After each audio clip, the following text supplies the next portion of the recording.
Hello കൈസ്, അങ്ങനെ നമ്മുടെ മഴ തോരും മുമ്പേ പുതിയ പ്രൊമോ. എന്റെ പൊന്നൊരു രക്ഷയില്ല കേട്ടോ. അപ്പൊ നമ്മുടെ വൈജയന്തി ഭയങ്കരമായിട്ട് ഒറ്റപ്പെട്ടല്ലേ. അപ്പൊ നമ്മുടെ വൈജയന്തി അറിയുന്നുണ്ട് ബബിത അടുക്കളയിൽ കയറി നമ്മുടെ അലീനയ്ക്ക് വേണ്ടി കുറച്ച് കാര്യങ്ങളൊക്കെ ചെയ്തു കൊടുത്ത കാര്യം. അങ്ങനെ തന്നെ നമ്മുടെ വൈജയന്തി ഇതൊക്കെ അറിയുമ്പോൾ നമ്മുടെ കൃഷ്ണമോളുടെ അടുത്ത് ഇങ്ങനെ ദേഷ്യപ്പെടുക കേട്ടോ. അവൾക്ക് എന്തിന്റെ കാര്യം ഇരിക്കുന്നു, അവൾക്ക് പരീക്ഷ ഉള്ളതല്ലേ, അവൾ എന്തിനാണ് അടുക്കളക്കാരിക്ക് വേണ്ടി ജോലി ചെയ്യുന്നത് എന്നൊക്കെ പറഞ്ഞിട്ട് ഭയങ്കരമായിട്ട് ദേഷ്യപ്പെടുന്നുണ്ട്. അപ്പൊ കൃഷ്ണമോൾ പറയുന്നുണ്ട്, ഈ പറയുന്ന അടുക്കളക്കാരി മദർ തെരേസ ഉള്ളതുകൊണ്ടാണ് ഇപ്പൊ മകൻ എന്തെങ്കിലും രണ്ട് വാക്ക് ഇപ്പൊ എല്ലാവരോടും തുറന്നു പറയുന്നേ എന്നൊക്കെ പറയുക കേട്ടോ.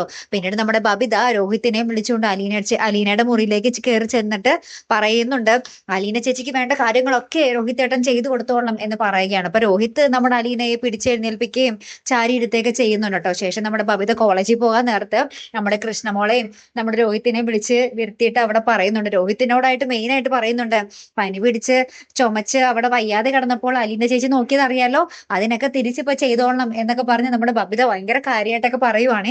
അപ്പൊ ഇതൊക്കെ കേട്ട് നമ്മുടെ ബാലചന്ദ്രൻ അവിടെ വരുന്നുണ്ട്. അപ്പൊ ബാലചന്ദ്രന് ഭയങ്കര സന്തോഷം. എന്നിട്ട് നമ്മുടെ അച്ഛൻ പറയുന്നുണ്ട്, ഓ ഞാൻ ഹാർട്ട് അറ്റാക്ക് ആയിട്ട് കിടന്നപ്പോ എന്നെ നോക്കാൻ ആരും ഉണ്ടായില്ല എന്നൊക്കെ ഇങ്ങനെ പറയുന്ന ഒരു നല്ലൊരു രംഗങ്ങൾ തന്നെയാണ് കൂട്ടുകാരെ നമുക്ക് പുതിയ പ്രൊമോയിൽ കാണുവാൻ സാധിച്ചതേ.